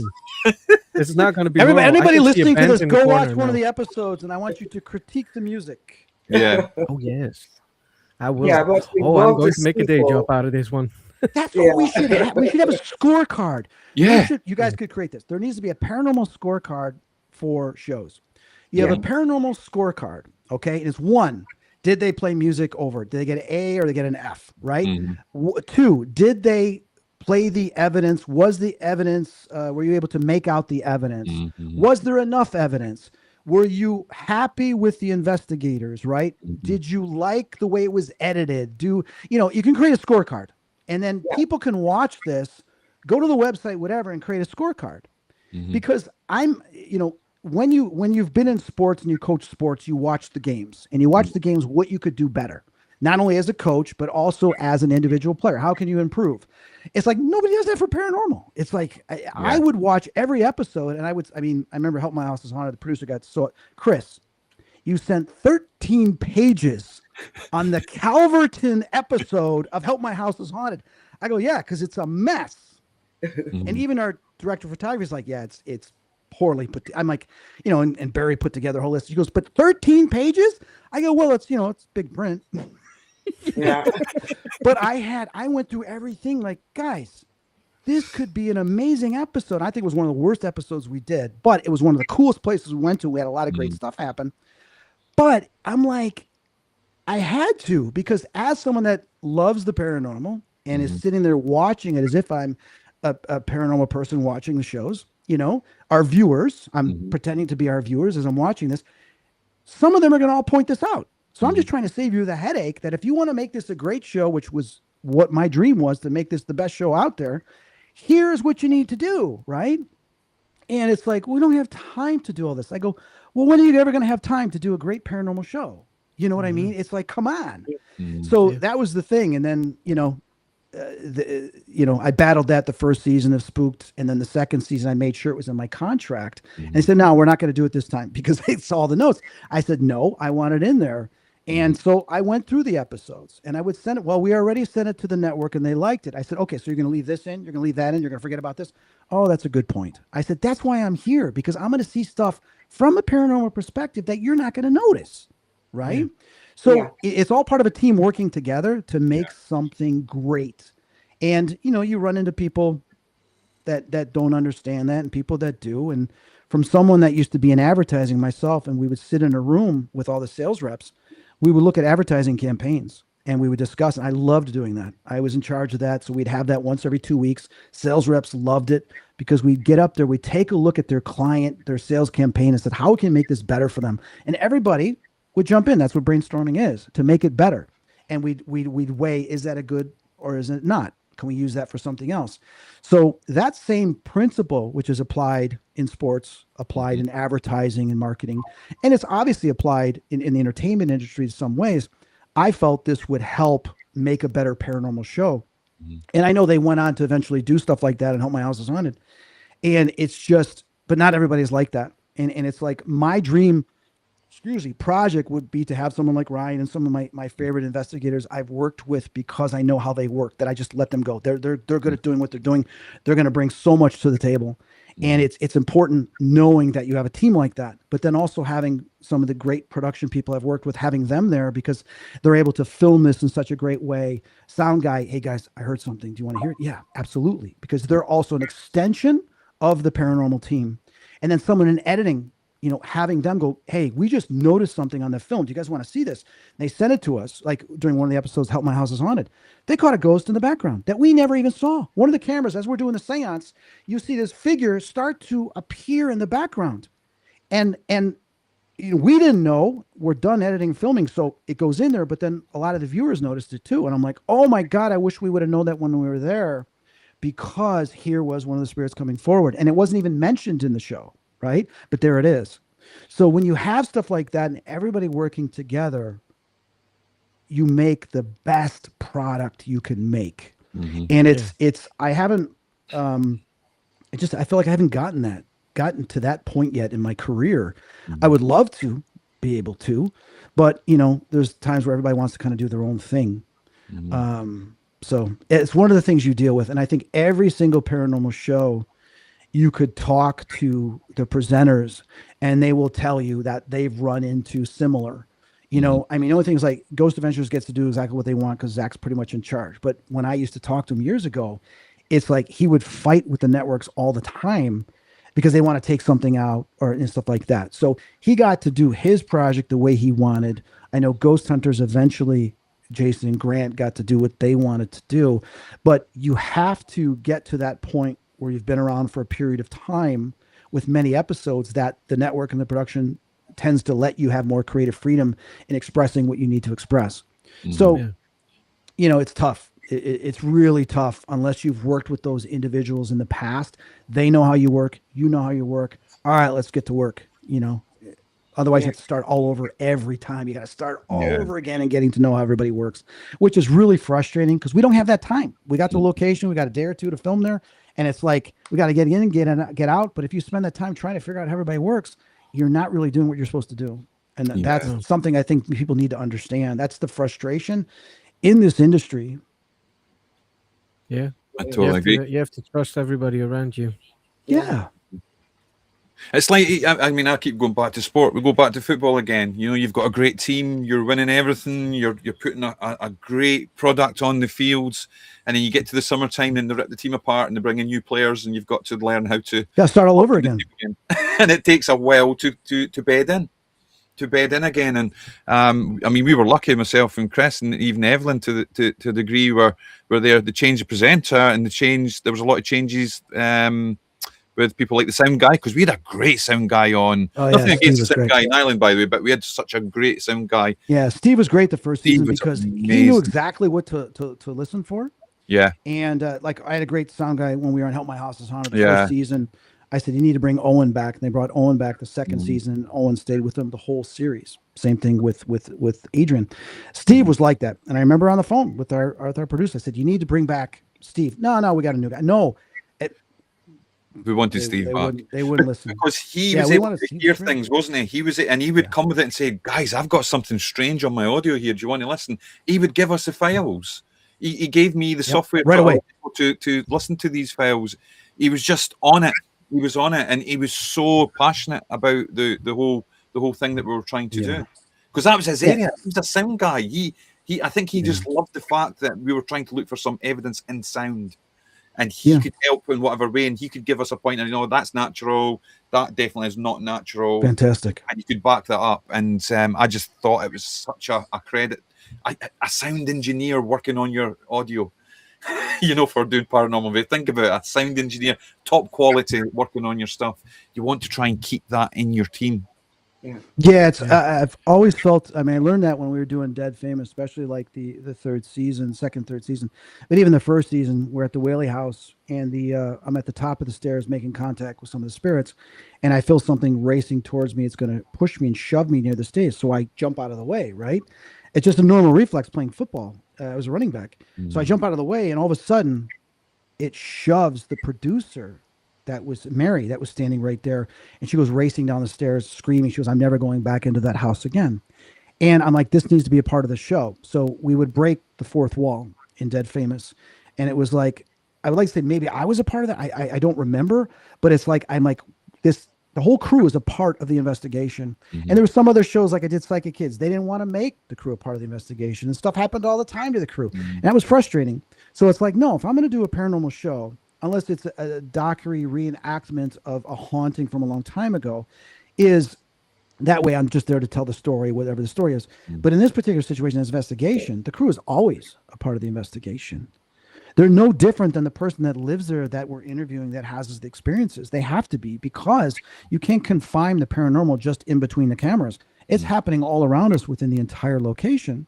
So that's always been right away. If I've ever been involved in a show, I have to ask them those questions, and if they're against it, I'm upset about it, because that is real paranormal, and anybody that's done paranormal investigating knows there's things that can happen before the investigation, during the investigation, or after the investigation. Things can even follow you home. So it's like, that's all part of the episode. That's all part of our investigation. Yeah. So, The biggest tip that Chris gave me, and I'm so glad I listened to, is he said, remember always to be ready to film on the fly, because things are going to happen.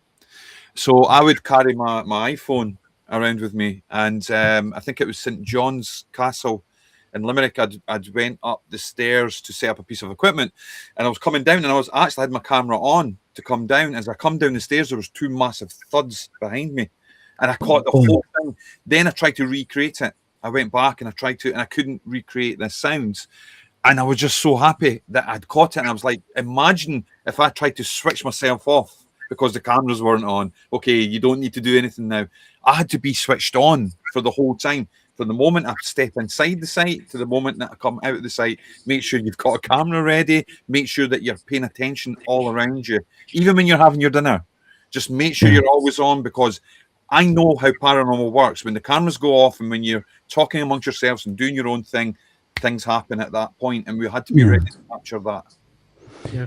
Ryan and I are going to give a lot of the listeners a tip right now. If there's anybody, and you may already know this, and you're doing this yourself, but for those that aren't, if you're doing your own paranormal documentaries or investigations and you're filming, always remember OTF, on the fly. And what that means is that the minute you pull up, have your cell phone ready, an additional camera, whatever it may be. If your camera goes dead when you're filming, always have your cell phone, whip out your cell phone and start filming the fact that the camera's no longer working. Start filming that all your batteries are being drained if you're not able to film. Always have something ready to grab to. Now, we tried this when we were doing the Curse of Lizzie Borden documentary. We were going to stay later that night, the 3 of us, me, David, and the other woman's name. I forgot her name at the moment. I apologize. And we were going to film our stuff. We were going to spend the night. So we're giving these cameras. So as we had the one camera, my camera drains, the battery, fully charged battery. They gave me a backup battery. I put it in, drains, no longer working. I have no more camera. Dave's camera, same thing happens. Her camera, same thing happens. All that's left now are the cameras that are hanging in. And I go, how are we going to spend the night and investigate these rooms if we have no cameras, right? So we can sit here and charge and wait hours, but it's not going to happen. And then those cameras, one of those cameras start going, all that's left is 2 other cameras. So I'm like, you know what, screw this, guys. I'm not spending the night here. Because what am I going to film? What's the point? And none of it's going to make it in the show because it's not documented. And plus, I already know what's here. I know what we're dealing with. We got the seance tomorrow night. I'm going back to I went back to my hotel and went to sleep. I just, just the way it was, because I was so frustrated that we can't have this. So what I tell you is, if you get to that point, there's really nothing you can do. But always have the camera ready, always. And we had that in the second season. Chris is filming us. We're going to a room. His camera goes dead. I quickly break out my iPhone, and they always tell us, don't do vertical, do horizontal. So I go to horizontal. I start filming him and filming Ryan, and Ryan starts getting stuff in his millimeter. Then his millimeter goes dead, right? We've got that. If I didn't take out my camera, you guys would never get to see that really important point. That was the starting point of our investigation, and that was at Charlieville Castle. Charlieville, yeah. It's a great moment that happened that we captured. Now, that's called on the fly. And every person, I don't care who you are, I don't care if you're an assistant, you become part of the fly. That's everybody's job, right? It wasn't like, hey, Ryan, start filming. No, you do it. Everybody does it. Grab your camera, start filming each other, because then you have all the different angles. You can edit that together later. You don't miss the moment. That's the thing on the fly means, is never miss the moment. If you're in the middle of an interview, I've done some shows. We're in the middle of an interview. Something paranormal happens. Oh, Chris, well, we'll get to it later. No, it's happening right now. We're in the middle of an interview. I don't care if you're in the middle of an interview. You can film it later. Stop what you're doing. Go pursue what just happened, because moments like that are very rare. Remember Dan? We're sitting at dinner, right? Yeah. Dan finally realized, our producer on the first season, you know what, gentlemen, everybody here, and we would have these dinners together, the whole crew, and I love that. Dan was a part of a team. He was a team. Yeah. And we would all get together after every investigation, every shoot. We would have dinner together. It was required, and I loved that, right? He says, guys, obviously with doing this paranormal, I've done some other paranormal shows, but, this crew's a little different, because he respected both Ryan and I, how serious we are about what we do. He goes, and when things happen, we can't make things happen. So everybody needs to be ready to go. Whenever something happens, document it. I'm like, finally. I look at Ryan and we're like, finally, he realizes, right? Which Ryan and I have known for years, but this is great because now he's getting it, right? So when something happens, you stop what you're doing and you follow it. And it's those moments that anybody that's an investigator knows happens. And why leave those out? Those are the most important things. And that's the spirits trying to tell you something like, hey, you're filming this and doing this. We don't care about it. You need to know this. So go pursue that. That's the answer.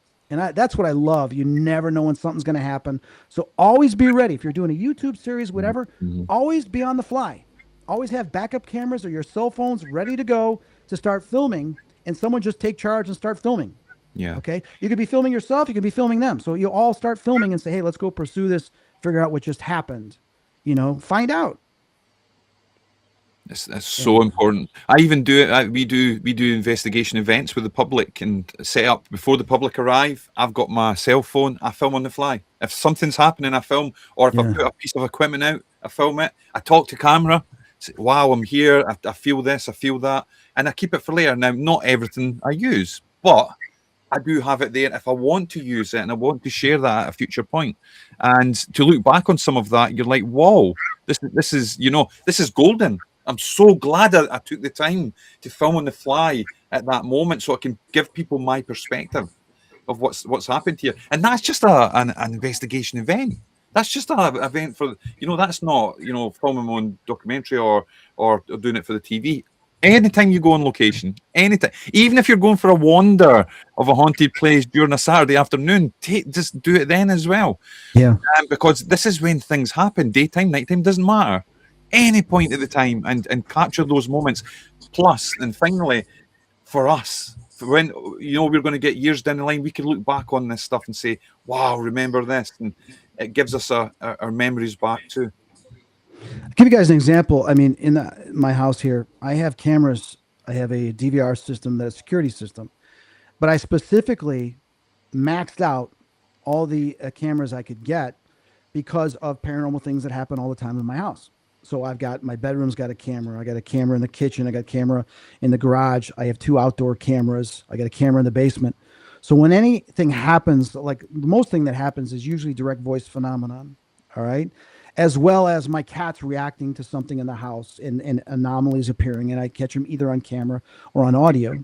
I can always go back to one of those cameras to check to see if it's there. And if it's there, I save that 30-second, 1 minute, or 5-minute clip, and I put it in a folder. I've got folders filled with hundreds of clips that I haven't gone back to, but I've got them documented. And I do that. And it's because, and then other times I'll take out my cell phone and I'll start walking around saying, okay, I heard that, you're here. And I'll just document those things. I mean, I can only imagine if I'd been posting them for the past 20 years, could have gone viral or whatever but it's just time, to do all that. I just don't have that time, but I document just in case is something significant and it turns into something else. And there has been significant, there's been some crazy stuff, which I've considered reposting and putting out there. I mean, to have my cat, a year before he died to come into my room and usually he would come climb up or lay right next to me, but all of a sudden he goes towards my legs, and he notices something. And as he's looking at it, he goes to put his paw there. This ball of white light starts to go up towards the ceiling, and you see him watch it go up to the ceiling and it disappears. And I can scrub means you can go back and forth with the video, and you see his head purposely following it perfectly as that it disappears. Then when it's gone, he looks back down and then looks towards me and comes back to me. Mm-hmm. And that's extraordinary capture on film, right? So it's moments like that I think are great. Like, who or what was that? Well, I can equate that night. I was dreaming about my other cats that had passed away, as if I was communicating and seeing them in heaven, right?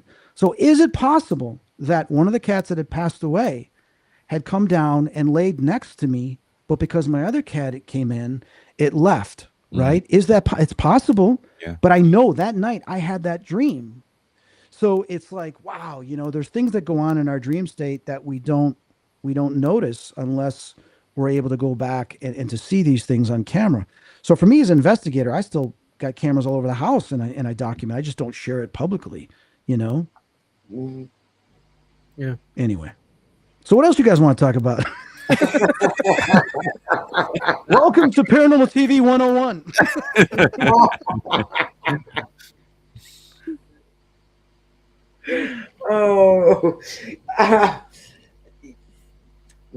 I want to talk about everything, but we have limited time. I know. Yeah, so you have to come back. Anytime, just let me know. Yeah. And I don't, either myself or Ryan or both of us, whatever. Yeah. Pardon me. Well, the both of you are always welcome, so that's not going to be a problem. No, thank you. Yeah, Ryan's a source of information and everything, and I miss our investigations. Yeah.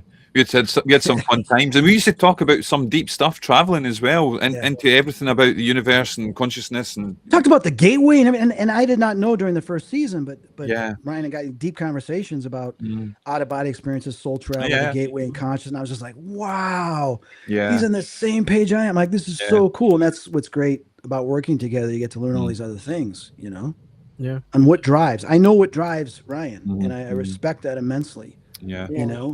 So, Cool. but hey, I have a new album out. Everybody That's buy the it. last thing. Brilliant. Just wanted to say, real quickly before I forget is, when I had cancer and everything, I sat there and I shut everything off and I said, I'm here, I'm present. All the prayers around the world, I appreciate it because I was not supposed to make it. I mean, I just saw my doctor last month. He goes, I'm going to just tell you this. You weren't supposed to make it. And it's not something a doctor would normally say. I said, I know. I have friends in high places, right? And I'm very blessed by all the prayers. But during that time, I reflected everything I've done in my life, that I was very proud of, and a lot of things I didn't get to do that I was really upset about. And the voice asked, what is one thing, if you could do it, what would you do? And I said, music. And sadly, my cat died within that week. And I wrote a song, Will I Ever Hold Your Paw Again? I put it on my Facebook. And I wrote it real quickly and everything over 2 days. And now with today's technology, with AI and everything, I take my lyrics that I wrote and I figure them out when I'm finalized. I create compositions. I decide what instruments, who I want to sing, what genre, and I create a concept. And then I put that in there. It's not just I put it in there, tell me create something. No, I really structure it like an artist, like a director. And then when I put it out is I either edit some stuff myself. And then when I'm ready, I go into a studio. And I've gone into studios. I spent 6 weeks on this album. 6 weeks I spent with an audio engineer, and we went through 21 songs one by one. We added additional instruments, additional vocals, special effects, editing, mixing 2 songs together, and all that type of stuff that you would normally do in the studio. And we want to make sure the sound was phenomenal. So the first out of much more that I'll be releasing and putting out is called Boogeyman Blues. And that's Noir right there, who had passed away. Oh, And this is basically a morphic form, very similar to the imps and the boogeyman and the black shadows you used to ever seen. I wanted to create a little bit more friendly type figure there, but I designed the whole package, everything. The CD's in my car right now, and I pay all the respect to all the musicians and everybody that helped make this a reality. But for someone to go from cancer that you're supposed to die, and then a voice to tell you, and then to follow through. This is one of the greatest things I've done in a long time, to be able to see this become a reality. So I tell people, I said, I have a hip hop rock album coming out. I'm talking to some other musicians to do a hard rock album with all the paranormal rock songs I wrote. Ryan's heard some of them. But this, I wanted to start with this because old blues is what everything comes from, the old blues. If you like the movie Sinners, when they did the juke joint and they're singing and everything, a lot of the music is like this that's in here. And if you love the paranormal, you're going to love this album. I guarantee it. You're going to be blown away. So I tell people, if you're overseas, there's QBiz or QBiz, whatever it's called.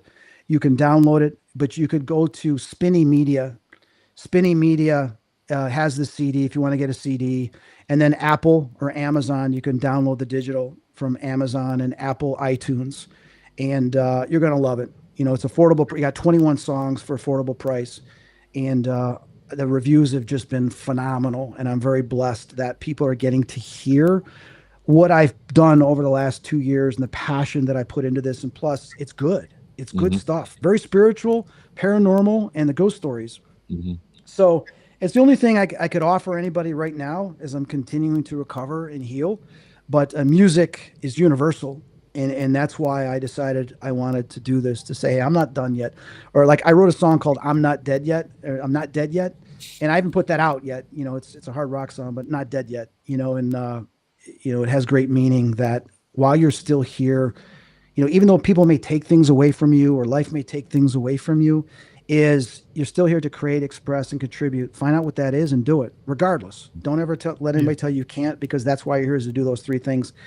And you'll always be surprised that eventually what that becomes and turns into.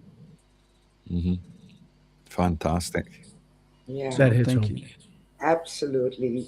We will share out all the links. I do need Thank you. to add the link for the Apple and the Amazon, so people can find your Thank you. album. For the rest, I put down all the links and the link tree, so it will be Thank you. added to Spotify and all the platforms, and Yep. also Wonderful. on TikTok, and I will add it tomorrow in YouTube as well. And I'm going to add it to the Haunted Scotland website as well. I'm just going to actually Thank you. write it down Thank you. so that of everybody in the UK here can see exactly where to get it as well. Yeah, I just found out from Amazon, was it yesterday or the day before, that the top 3 songs people are requesting is Good Old Henry, Talking Through the Ouija Board, and Why Do Ghosts Got the Blues. I was surprised about Why Ghosts Got the Blues. I mean, it's a great song, but there's other more single-oriented songs on there. But I know it's the melody, because the melody in the middle of it is pretty amazing in that song. But those are the 3 songs that Amazon's telling me from being requested that is resonating with people. So that's kind of cool when you figure out, what are the songs people like the most or requesting the most. Those are the 3 so far. Amazing. Anyway. Yeah, it is. Well, thank you guys. I mean, for heavens, I don't know how long your show is, so I'm kind of waiting for you to tell us, are we done or are we going?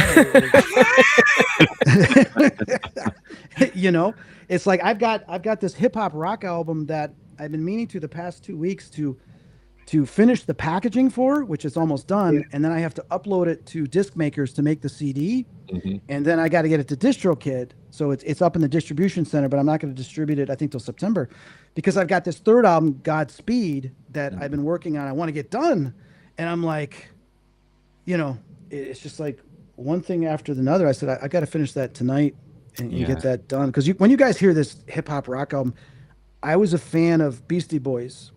When in the 80s, I liked hard rock, but I liked the Beastie Boys, and I liked a little bit Tone Loc and Young MC and little Will Smith. So I wrote songs and lyrics like regarding that era, and I created the compositions and everything to kind of reflect that hard rock era. And it's a lot of fun. And my audio engineer, I had a different audio engineer on this one. He's looking at me going, how did you, I don't know, man. Maybe it's God's giving me this great gift to come back and I'm able to create this music. I don't know. It's just, I just want to get it out there and see what, have people enjoy it. It's fun. Yeah. It's cool, And it's like, I'll just share this because I don't want to get ahead of myself, but I have 2 friends. One has been in a really popular band. I don't want to say anything because I don't want any attention brought to it yet until we do something. And then another guy was a guitarist in a really popular band in the 90s, well-known band, that they've been listening to the stuff and they want to do something with me. And so it's kind of cool. Like, okay, this is cool. So the one album we're going to start in February, his solo album that I'm going to produce for him. And then this other guy wants to play an instrument on my rock album for my first rock album. So I have in the next 2 days to get him the links of that material for him to start listening to, and we're going to decide what tracks are going to go on that album, and figure out all the legal stuff and particulars for him playing drums on them. So it's like, okay, all right, well, don't mess this up. You know what I mean? It's like, just keep doing what you're doing, and just don't mess this up, right? Because who knows what this could turn into. It's I just want to, I'm saying this because I want people to realize, and I know there's a lot of people out there, I never did this, I never did that. It's never too late. I mean, I'm 59 years old, okay? Yeah. And I thought I'd never, I minored in music. 2014 went in a studio and we were going to do an album and it just fell apart. So it's like, this is like the last shot, the last chance, right? But I tell anybody out there is, as long as nobody gets in your way, and if you feel you've always been relying on other people, just go do it yourself. I mean, look what Ryan's doing. We had hoped, and I used to tell him too. I said, they want to go to Wales next. I go, dude, let's just focus on right now, because I know how things can change, and it just didn't happen. It never happened. So don't get excited about all this other stuff that hasn't happened yet. Let's do what you're doing now and get it done and go from there. But if it doesn't happen, then go do your own thing. Look what he's doing now. He's going all over the place with these investigations, and it's so freaking cool, right? So it's like, for anybody else out there listening, just don't give up, man. Because if you don't get to at least try, like my dad says, you'll never know unless you try. Yeah. Right? And so just go try. And if you fail, try again, or try something else. just try. That's why you're here. Yeah. Right? It's better to try everything and finally know the truth than to regret. Oh, I didn't do this. I didn't do that. Don't do that. Don't do that. It'll eat you up. So Yeah. everybody out there listening, go do something you've always wanted to do. Yeah. Start working towards it. Get it done. Do it. Do your passion. I always remember Dr. Wayne Dyer was he saying, don't let the music inside you die with you. Get it out there and follow your passion. So yeah, I mean, my passion obviously lies within the paranormal and spirituality areas, and just keep going and following it, because if you've got the passion, there's enough energy there to keep you going regardless. It's not about money, it's not about fame, it's not about fortune, anything like that. You're just focused on what you want to do, and it's so exciting to see these visions inside come to fruition around about you. 100%. Let's end with that, because Ryan nailed it. I just wanted to say we're gonna end with this great ass advice. Because you wondering how long the show was supposed to be? 15 minutes ago. Oh wow. No, we decided it's our show. So Yeah. Awesome. Exactly. usually This is the bonus it's 1.5 edition with hours. Ryan and Chris. Yeah. Exactly. To be No, I continued. appreciate. I know Ryan and I appreciate this, because we're very Yeah. passionate about.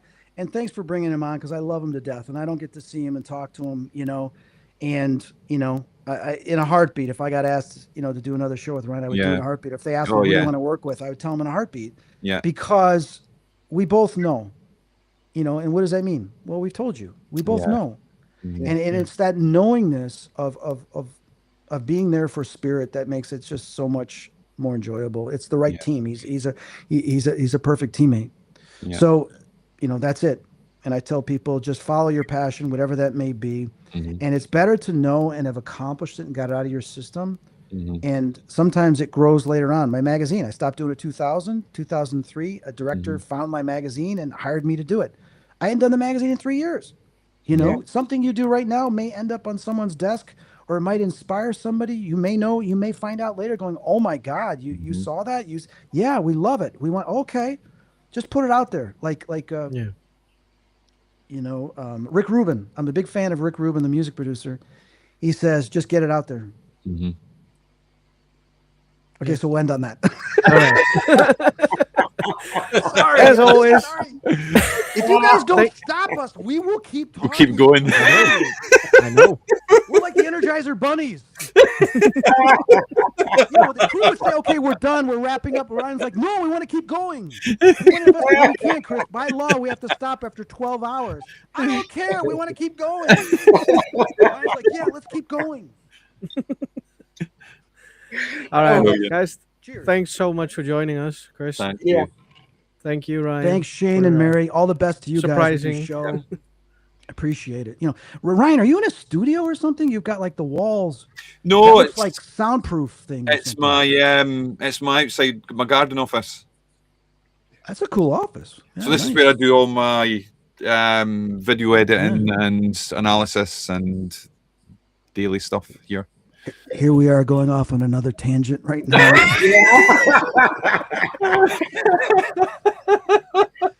We both got ADHD.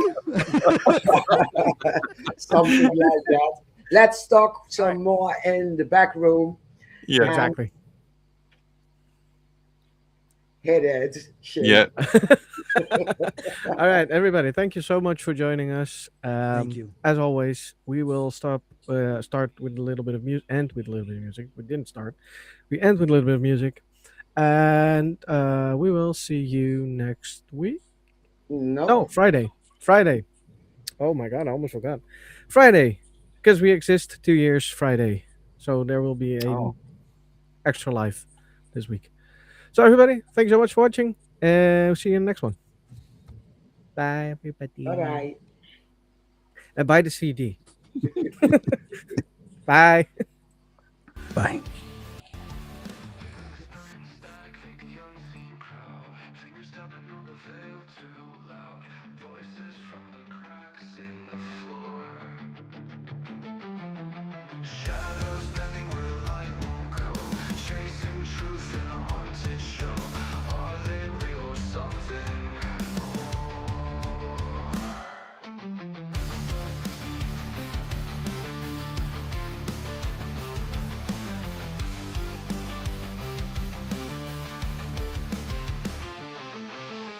Naked dreams or skeptics grin.